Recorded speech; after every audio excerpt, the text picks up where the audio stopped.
नवरात्रि का पहला दिन माँ दुर्गा के शैलपुत्री स्वरूप को समर्पित है।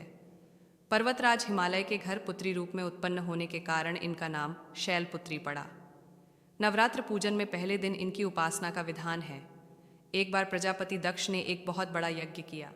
इसमें उन्होंने सारे देवताओं को अपना अपना यज्ञ भाग प्राप्त करने के लिए निमंत्रित किया, लेकिन शंकर जी को उन्होंने इस यज्ञ में निमंत्रित नहीं किया।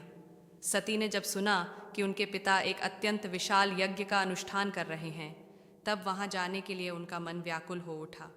अपनी यह इच्छा उन्होंने शंकर जी को बताई। सारी बातों पर विचार करने के बाद उन्होंने कहा, प्रजापति दक्ष किसी कारण से हमसे नाराज हैं।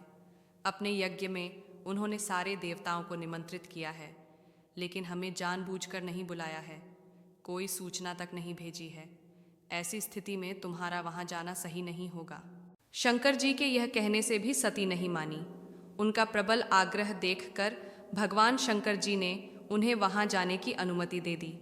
सती ने पिता के घर पहुंचकर देखा कि कोई भी उनसे आदर और प्रेम के साथ बातचीत नहीं कर रहा है। केवल उनकी माता ने स्नेह से उन्हें गले लगाया। बहनों की बातों में व्यंग्य और उपहास के भाव भरे हुए थे।